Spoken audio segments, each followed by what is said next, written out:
Salut à tous, Sébastien, on se retrouve encore une fois aujourd'hui pour parler de Sketch, mais aujourd'hui pour faire une application de A à Z. De A à Z et de Z à A. On va aujourd'hui créer la page, la dynamiser à l'aide des symboles. On va remplir cette page avec de vraies data. On va tester un prototype qu'on va pouvoir faire et le tester dans un device cible. Et pour finir, on va donner accès à tous nos livrables à une équipe de développeurs. On va vraiment voir comment on couvre un projet du début à la fin avec les outils. Je ne vais pas refaire toute l'explication détaillée sur les symboles. Donc si vous avez besoin de plus d'informations sur ça, je vous renvoie vers ma première vidéo. Allez, on commence tout de suite. On va créer le plus stylé des symboles. Go!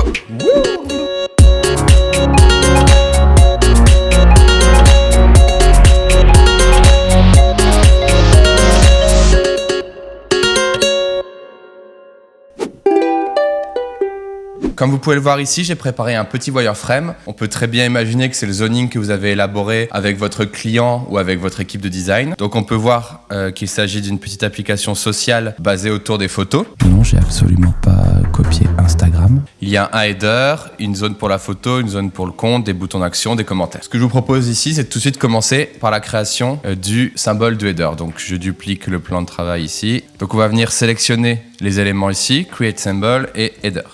À l'intérieur de ce header, donc ça je vais l'utiliser comme séparateur en bas. Je vais laisser un peu de place en haut ici pour laisser la status bar. Donc ici on aura deux icônes. On va l'appeler icône back et celle-ci icône account. Donc on a notre header qui est composé d'un page title, d'un back et d'un account. Et un séparateur ici qu'on va venir verrouiller. Donc si je reviens sur ma page, j'ai mon header que je peux venir customiser ici en disant bonjour à la place du titre. Ah, on peut voir qu'il y a un problème, il faut que je centre. Donc, bonjour, et là il va pouvoir accueillir deux icônes. Donc si on rentre dans ces icônes là, on va pouvoir ajouter une icône pour le back et une icône pour l'account. Je viens les positionner, donc j'ai l'account et le back. Donc on peut venir voir ici le symbole du header. Il contient un picto à gauche, un picto à droite, un picto à gauche, un picto à droite et un titre. Ce que je vais venir faire, c'est que je vais venir renommer ici. Je vais mettre left icône et ici right icône. Ça nous permettra plus tard de venir interchanger les icônes. Donc on va avoir un symbole très clair. Page title bonjour, right icône account et left icône back. On continue. Donc on va récupérer le reste de la page. Donc on va être rigoureux, il y avait 10 ici. Donc pour afficher les espaces, j'appuie sur la touche Alt qui me permet de voir les marges. Donc là je suis content parce que j'ai 10, 10, 10. Je vais avoir une zone ici pour une photo, je veux un radius de 4 par exemple. Pour l'instant on va laisser gris. Pareillement ici, ce sera la zone pour la photo de l'utilisateur. Donc ces deux éléments on va les voir plus tard quand on injectera de la data. Je vais venir créer un symbole, je vais appeler pager. Voilà, j'ai mon petit pager ici. On va pouvoir lui donner une couleur. Ici on va avoir aussi 3 icônes. Donc on va créer les symboles. Icône 30 like.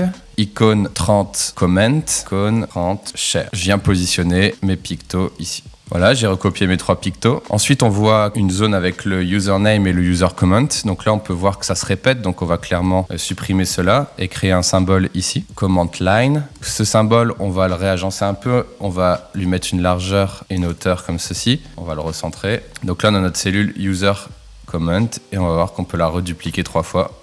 Ensuite, on a le post time, donc ça on va le laisser, on alimentera aussi avec de la data après. Et ensuite, on a ajouté un commentaire et une dernière icône. Icône 30 more, je viens mettre mes 3 petits points. Donc pourquoi j'ai renommé proprement icône left, icône right, ça veut dire que si jamais plus tard j'ai une autre icône qui a la même taille, c'est-à-dire que je vais pouvoir les interchanger. Si par exemple je crée icône search, ça veut dire qu'ici je vais pouvoir venir switcher dans les slots. Donc là on a vraiment quelque chose de très rigoureux. De la même façon ici je viens mettre le nom ici, Bastien, et mon commentaire. C'est super, ça va fonctionner. Donc là, on a préparé tous nos symboles. Donc on peut voir sur le côté, tout est clean. Donc on peut par exemple grouper ces 3 éléments. Je vais l'appeler comment add. Ici post time c'est clair. Ici commentaire c'est bon. On peut les grouper. On met comments. Le ovale on va l'appeler avatar, ce sera plus clair. Le pager, l'icône c'est bon. Le rectangle ici on va l'appeler photo. Donc on peut voir sur la partie gauche que tout est clair. Ce qu'on va faire maintenant c'est qu'on va tout grouper. Et on va créer le master symbole. Donc je crée le symbole et je vais l'appeler post. Donc là ça va être mon symbole principal, mon gros symbole. On va venir aussi le retaper un peu là, donc on va rajouter les petites marges qu'il faut. Je reviens ici, je vérifie que c'est à la bonne taille et j'ai mon gros post.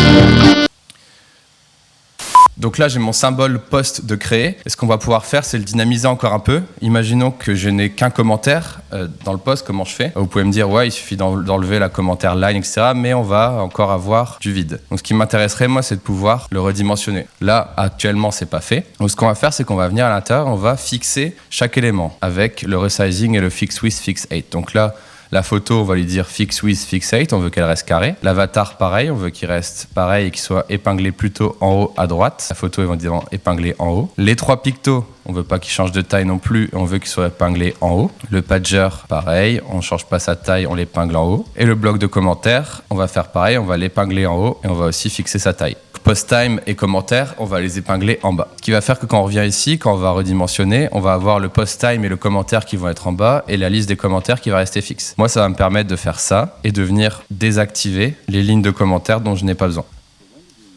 Ce qui fait que je peux avoir 2 fois le même symbole. Je vais le mettre à côté pour faciliter la visibilité. Un avec 3 commentaires et un avec un commentaire en ayant le même symbole. De la même façon, je pourrais dire, celui-là, il n'a pas de pager, donc je vais le supprimer, etc., etc. Donc là, on a un symbole qui peut être dynamisé, c'est-à-dire qu'on peut choisir si on met 1, 2, 3 ou aucun commentaire.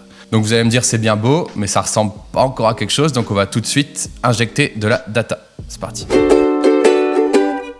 Grâce au plugin Craft de InVision, vous allez pouvoir injecter de la data dans vos maquettes, des images et du texte. Cela aide évidemment à rendre vos maquettes plus vivantes, mais surtout à mettre fin au pavé de l'orem ipsum dans les pages, ou encore pire, des vignettes produits qui sont répétées une dizaine de fois avec le même nom et la même photo. Donc petite démo, comment ça se présente. Donc le plugin Craft est installé ici sous Sketch. Je clique ici et j'ai 3 onglets. Custom, ça permet de générer de la data aléatoire en fonction de thématiques. Le web, ça permet de venir aspirer des éléments d'un site web. Et le JSON, ça va vraiment venir parser un fichier JSON balisé. Donc commençons par Custom. On peut ajouter du texte ou des photos. Et dans Photos, on me propose un dossier local, un fichier Dropbox ou Unsplash. Bon, je vais commencer par Unsplash, ça me suffira. Donc je clique sur mon symbole et je vais dire à Unsplash, fais une recherche sur Beach et alimente-moi. Donc il va me proposer avatar ou photo. C'est tous mes éléments qui peuvent recevoir de la photo dans mon symbole, donc je choisis photo et je fais OK. Là, Unsplash télécharge et il va me proposer une photo. Si je reclique une seconde fois, de la même façon, une autre photo. Ça permet vraiment d'alimenter ces maquettes très rapidement et je peux recommencer ici en cliquant par exemple, je sais pas, sur Hipster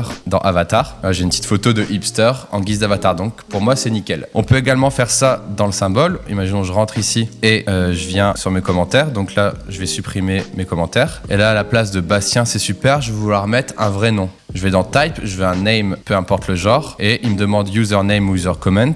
Je choisis username. Lucas Wheeler nous dit c'est super, mais je pourrais aussi customiser. Donc là, je peux choisir par exemple cities sur user comment et ça me génère du contenu. Donc c'est super pratique, mais ce sera encore plus puissant quand on va le faire marcher de pair avec le duplicate content. On voit ici que dans la pop-up, on propose duplicate content. En fait, c'est juste l'onglet suivant. Donc on clique ici ou directement ici. On va me proposer de le répéter. Donc là, clairement, j'ai besoin de le répéter verticalement 3 fois. Je clique et ça m'a généré 3 symboles dupliqués et ça m'a régénéré des données aléatoires. Donc ça, c'est super puissant. Vous allez voir que vous allez pouvoir faire varier l'espacement, le recopier verticalement, horizontalement et un nombre de fois. Une fois que votre duplicate control est OK, on peut voir que sur le côté, ça crée un groupe avec un duplicate control et 3 symboles dupliqués. Quand vous cliquez sur le masque duplicate control, vous pouvez revenir modifier les datas ici. Si jamais vous supprimez cet élément, vous ne pourrez plus. Si je supprime ici le duplicate, je ne peux plus venir modifier. Moi, ça m'intéresse parce que j'ai plus envie d'avoir le duplicate content. Ça m'a généré mes 3 éléments. Par contre, ils s'appellent tous comment line. Donc, ce que je vais faire, c'est que je vais utiliser un petit plugin qui s'appelle Rename It. Donc, vous pouvez installer et on va renommer Selected Layers. Donc là, on a une façon de nommer %n pour un chiffre, etc., etc. Donc, je vais les appeler comment %n qui va me générer des chiffres de 1 à 3. Donc, j'ai comment 1, 2, 3. Comment 1, 2, 3. Ensuite, on peut continuer comme ça. Le post-time, on peut venir alimenter, vous vous en doutez bien, avec une date. Et pour le reste, on est bon. Si je reviens en arrière, j'ai mon petit post avec une photo, un avatar dynamique et des noms et des commentaires et une date générée aléatoirement. je vous l'ai montré tout à l'heure, on peut faire fonctionner ça de pair avec le duplicate content. Donc ce que je vais faire ici, vous en doutez, on va agrandir tout ça et on va venir cliquer sur duplicate content et on va vouloir un duplicate vertical, on va dire 5 fois. On voit que ça charge et ça me retélécharge et me régénère du contenu aléatoire. On voit plein de noms différents, plein d'avatars différents, de magnifiques plages, de magnifiques avatars de hipster. C'est super, c'est tout ce que je voulais. Et là, en quelques clics, j'ai généré sur mon template une application. Donc là, pareillement, vous pouvez laisser le duplicate control actif, ce qui fait qu'en revenant ici sur le côté, le duplicate control peut être encore éditable. Donc là, j'augmente la gouttière. Moi, je préfère le supprimer, surtout pour nettoyer un peu et pour revenir recustomiser une seconde fois. Donc ici, je le supprime. Ici, j'utilise le plugin Rename It sur les layers et il me les renomme 1, 2, 3, 4, 5. Ce que je pourrais venir faire ici, par exemple, c'est dire que le second ne possède pas de pager.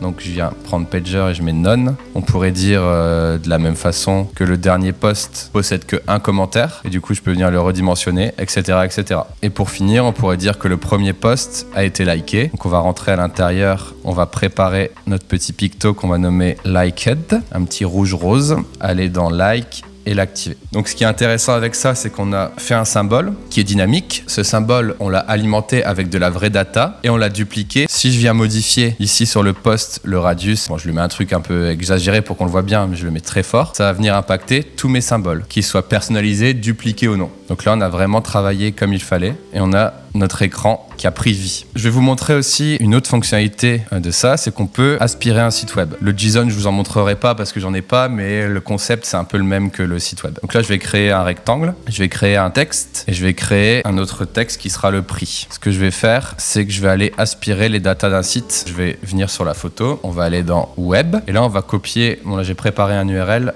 qui pointe sur le site de Zara, placement de produits. Donc en cliquant sur des éléments, on va pouvoir aspirer le contenu. Donc là, je clique sur la première fiche produit et ça m'aspire la photo. Super. Je prends mon texte, je descends un peu dans la page, je clique sur pantalon à volant, ça m'aspire pantalon à volant. Et je prends le prix, je clique sur le prix, ça m'a aspiré 19,99 €. Donc voilà, ça a injecté les datas du site web dans mes éléments. Je peux encore venir ajuster par exemple la hauteur ici, la taille de la police ici, peu importe, jusqu'à ce que ça me plaise et je vais pouvoir encore une fois utiliser duplicate content. Donc je viens cliquer ici et je le veux 3 fois en horizontal. Ça charge et ça me récupère les infos. Ce qui est puissant ici, c'est que j'ai à la fois des infos qui sont auto-générées, mais elles suivent aussi l'ordre des balises du site web. Vous allez pouvoir injecter théoriquement les vraies datas de votre client. Donc ça, c'est quand même assez ouf. Voilà, c'est terminé pour l'injection du contenu. Maintenant, on va voir comment générer des styles et travailler proprement. Alors, grâce au plugin Craft, encore une fois, on va pouvoir analyser l'entièreté de notre fichier source et générer un style guide automatiquement. Ce style guide va avoir 2 grands intérêts. Il va donner une visibilité aux intégrateurs et aux designers sur le style global de l'appli, mais surtout, il va nous permettre, nous, de travailler plus proprement. Donc, quand je viens ici cliquer sur Document Create Styles, j'appuie et ça me génère automatiquement un style avec toutes les couleurs de la page, toutes les fontes et tous les styles de texte. Tous des petits stands avec toutes des couleurs différentes, toutes des choses. Donc ça va être super cool pour le partager avec les autres designers et les intégrateurs. Mais surtout, ce qui va être intéressant, c'est de travailler proprement. Regardez ici, volontairement, j'insère un cœur avec une couleur un peu différente, mais proche du cœur d'origine. C'est pas très propre d'avoir 2 fois la même couleur, 2 fois le même rose, un peu différent, etc. Je vais venir synchroniser encore une fois les styles et on va voir ma palette. On voit que j'ai fait 3 grandes erreurs dans les couleurs. J'ai 2 gris proches, donc ça c'est pas top. J'ai 2 roses, on vient de le faire, et j'ai aussi 2 bleus qui étaient une erreur de base. Donc ce que je vais pouvoir venir faire, c'est prendre le rose qui est faux, prendre sa couleur, prendre la pipette et harmoniser mes 2 roses. Ensuite, je peux réappuyer sur synchroniser styles et mes 2 roses ont été mergées. On revient ici, on voit que les 2 cœurs ont le même rose. Donc ça, c'est super puissant. Je peux le faire aussi ici pour mes bleus. Si pour moi, le mauvais bleu, c'est celui-ci, je viens récupérer celui-là. Et pour les gris, pareil. Si je trouve que celui-là, c'était une erreur de ma part, je viens le remplacer et je sync style. Et voilà, on a réduit la palette de couleurs à 5 couleurs. Donc c'est vraiment bien pour nettoyer son travail, pour repasser. Non, non, non, sauf Craft. Le repassage, c'est pas fabuleux.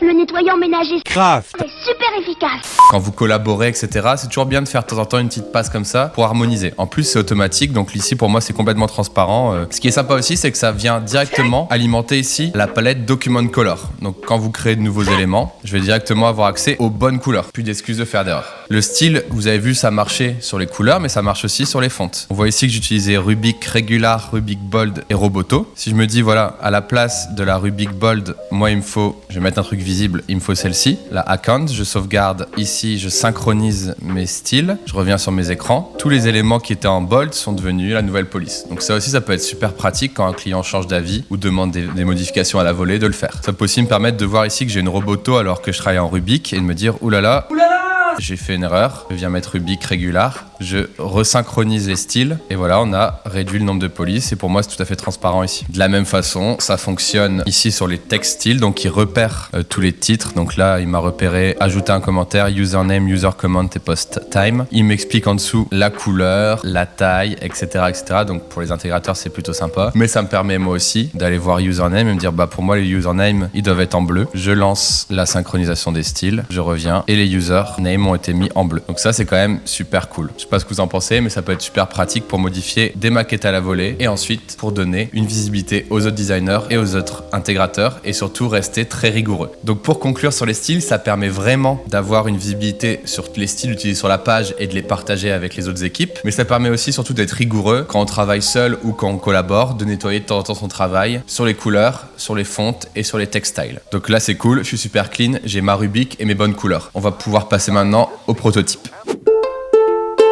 Il est très important quand on fait du design d'interface de tester sur le device cible. Si vous designez toute la journée sur votre ordinateur et que vous le testez sur votre mobile qu'une fois par jour, vous risquez d'avoir de très mauvaises surprises. Des textes trop petits, des boutons trop grands, etc. Moi, ce que je préconise, c'est de tester en temps réel sur son mobile. J'utilise l'application Sketch Mirror qui me permet d'avoir une visibilité directe sur ce que je fais. Quand je modifie sur la maquette, ça se met à jour directement dans le téléphone. Donc vraiment, la journée, je design, je vérifie, je design, je vérifie et j'économise un temps fou sur des erreurs assez simple. Avec cette application, vous pouvez connecter plusieurs téléphones via Wi-Fi, ce qui permet, quand vous faites des workshops avec vos équipes de design ou avec des clients, de partager votre travail et d'avoir les avis en direct. Donc c'est super pratique. Maintenant, on va passer au proto à proprement parler. Donc j'ai créé une nouvelle page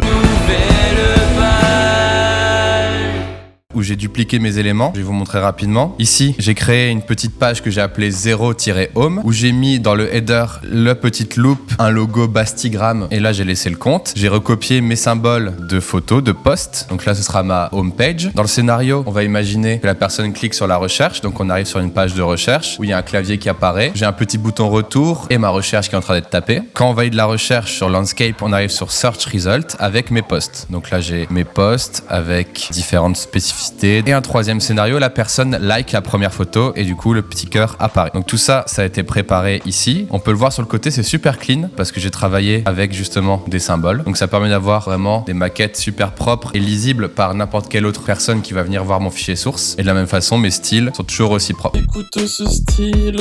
On va cliquer ici et on va synchroniser sur InVision. Donc je choisis Bastigram et je choisis tous les artboards sur la page. Depuis une récente mise à jour, on peut directement créer les liens depuis ici. Donc en disant si je clique sur là, j'arrive ici avec une petite flèche. Moi je suis pas trop fan parce qu'il manque encore quelques détails comme par exemple la création de templates ou la fixation de certaines barres. Donc moi je préfère le faire en version en ligne. Donc je clique sur Bastigram, je synchronise tous les artboards. Ça va charger, le chargement est en cours. Merci de patienter pendant le chargement, yeah. Le chargement, yeah. Le chat... Ah. Ok, c'est prêt. Donc là, on peut aller sur InVision et on voit que mes éléments sont arrivés. Vous avez pu voir dans mon fichier que j'ai préfixé mes artboards d'un chiffre. Donc là, clairement, c'est pas importé dans l'ordre. Donc ce que je vais faire, c'est que je vais cliquer ici sur 3 petits points et je vais use alphanumeric sort. Je vais dire OK. Et là, je vais avoir 0, 1, 2, 3. Donc on voit mes écrans ici. Donc je vais venir créer les liens. Je vais venir fixer le header ici à 140 et je vais venir ajouter mes liens. Par exemple, au clic sur la recherche, je vais à l'écran search avec une animation instantanée au tap. Je sauvegarde et on voit ici que mon écran, du coup, scroll avec la barre fixée et que j'ai un lien ici qui m'emmène vers l'écran suivant. Donc là, je crée tous mes liens, tous mes headers fixes, etc., etc. et j'ai un proto cliquable avec mon parcours. Démonstration, je clique sur la recherche, je tape Landscape, je valide. J'arrive sur la page Landscape sur laquelle je peux scroller et voir tous mes posts et je peux liker le dernier post et revenir à la page d'accueil. Donc là, c'est mon parcours. Donc là, j'ai vraiment hyper rapidement designé, mis de la data et maintenant, je l'ai prototypé et je l'ai testé sur mon téléphone et je valide. Ce qui est cool aussi avec InVision, c'est qu'on a tous les éléments au même endroit dans son projet. Donc je fais une petite parenthèse sur InVision. Donc on a évidemment tous les écrans. Donc ça va éviter d'avoir des envois par mail entre designers ou des Dropbox, etc. On a également le proto testable. Donc tous ces écrans ne sont pas seulement des JPEG, mais ils sont testables. Donc ça c'est cool. On a également le workflow qui permet de donner des statuts aux écrans. Par exemple la page Home, je pense qu'elle a besoin de review, donc je la mets là. Donc pas besoin d'avoir un Trello ou un autre outil de suivi puisque j'ai les statuts. Dans Activity, on voit toutes les activités si vous êtes plusieurs sur le proto à collaborer. Bastien a modifié cet écran, Lucie a modifié cet autre écran, etc., etc. Les commentaires, ils vont être vraiment pratiques. Petite démo. Imaginons je vais sur la page d'accueil, j'active le mode commentaire. Imaginons je suis le client, je dis le logo n'est pas bon. J'envoie. Moi, je vais recevoir une notification en tant que designer. Je vais avoir dans ma partie commentaire un commentaire de le client qui me dit le logo n'est pas bon. Je clique et ça me pointe directement l'écran et l'élément concerné. Le logo n'est pas bon. Moi, je lui réponds j'ai mis à jour le logo. Lui, il reçoit la notification. Et surtout, ce qui est cool, c'est que ça met à jour une to-do list. Quand je clique sur Resolve, ça disparaît de ma to-do list. Et je peux aussi voir les commentaires, les notes et voir les éléments résolus. Donc, ça me fait aussi ma liste de choses à faire et ma liste de retour. Donc, on n'envoie plus de mails, on passe plus de coups de téléphone. Tout est dans un même endroit. Et pour finir, on peut aussi faire le lien avec les équipes de développement. Et c'est ce qu'on va voir tout de suite.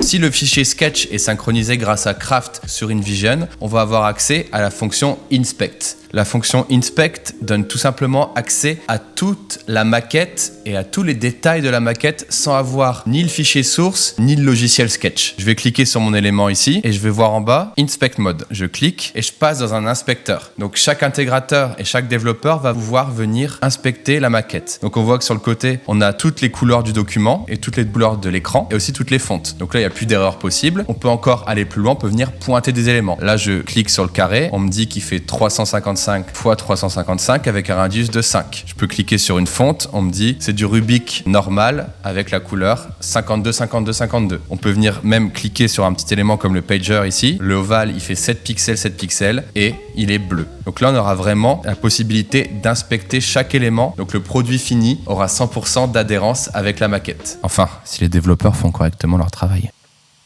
Donc voilà le mode inspection qui est actif. Salut à tous, c'est Basti du futur. Je voulais rajouter quelque chose que Basti du présent n'a pas dit. Il y avait plein d'autres choses à voir dans le mode Inspect, comme par exemple les grilles ou le choix des unités. Je vous laisse découvrir ça par vous-même, bande de bolosses. Et n'hésitez pas à tester le logiciel Zeppelin, qui est aussi dans le game des styles guides et des exports. Le bon bisou à tous. Donc voilà, c'était le mode inspection qui est disponible sur toutes les pages qui sont synchronisées avec Craft. Évidemment, quand les intégrateurs ont accès à ça, je vous conseille d'avoir travaillé proprement. C'est pourquoi on a vu le style dans la partie précédente. Et maintenant, on va voir comment donner l'accès aux assets. Donc pour faciliter l'accès aux exports et ne pas multiplier les outils, je propose de le faire encore une fois dans InVision. Ne pas envoyer les exports par mail ou par Dropbox, vraiment un seul endroit, InVision. Pour ça, on va pouvoir aussi utiliser l'Inspect Mode d'InVision. Alors comment ça se passe ? Chaque élément qui sera coché Make Exportable sur Sketch sera disponible en téléchargement sur InVision. Par exemple, là j'ai inséré un picto n'importe comment ici. Je coche Make Exportable, je sauvegarde. Je synchronise cette page sur mon InVision, donc on voit apparaître le picto. Je passe en Inspect Mode et si je viens cliquer dessus, je vois ici que je peux télécharger l'asset. Donc chaque intégrateur va pouvoir récupérer les pictos comme ça. Mais ça me semble pas très pratique à la fois pour l'intégrateur et pour le designer. Pourquoi ? Parce que si le designer doit aller cocher Make Exportable sur toutes ses pages et si l'intégrateur de son côté doit partir à la chasse aux pictos en passant sa souris partout comme ça pour trouver quels éléments sont téléchargeables, c'est pas très pratique. Donc ce que je vais conseiller, c'est de créer une page assets où on va venir juste glisser les pictos comme ça en insérant les symboles. On va pouvoir aussi les trier de façon très élégante par type d'icône, les icônes 30 x 30, les icônes 40 x 40, etc. Et on peut venir synchroniser cette page sur notre InVision. Ça va permettre simplement d'avoir quelque chose de propre qui va s'appeler Assets, où les développeurs vont pouvoir venir ici chercher chaque élément. On va du coup sur ces pages cocher Make Exportable, on va choisir un template soit iOS, soit Android, soit créer ses propres presets avec du SVG, etc. Donc là pour l'exemple, je vais mettre iOS et je vais synchroniser la page. On voit que ma page Assets est arrivée ici. ici sur InVision. Je clique dessus, je passe en mode inspection et je peux cliquer et télécharger toutes les icônes dans les formats iOS, donc A2X, A3X, etc. Vous pouvez aussi cliquer en haut à gauche sur Assets et avoir une visibilité sur tous les pictos et faire un download all pour récupérer tout le bundle dans toutes les tailles et dans tous les formats. Ce qui est cool, c'est qu'on a tous les exportables clairs, à jour, car ils sont dans le proto et téléchargeables sur une seule plateforme InVision. Donc là, les développeurs, ils peuvent être que contents. Oh, regarde, c'est super. Des specs graphiques. Oh, regarde, c'est super. Tous les exports, ils sont là dans tous les formats. Oh, regarde, c'est super. Il y a même une bière. Voilà, grâce à tout ça, vous êtes parés pour réussir votre prochaine application sur mobile. Si vous avez d'autres petites astuces, laissez-les moi dans la section commentaires. Si vous avez des questions, laissez-moi aussi un commentaire. Likez, abonnez-vous et partagez la vidéo si elle vous a plu et si vous en voulez d'autres comme ça. En attendant, je vous dis à la prochaine et bon sketch. Wow, oui.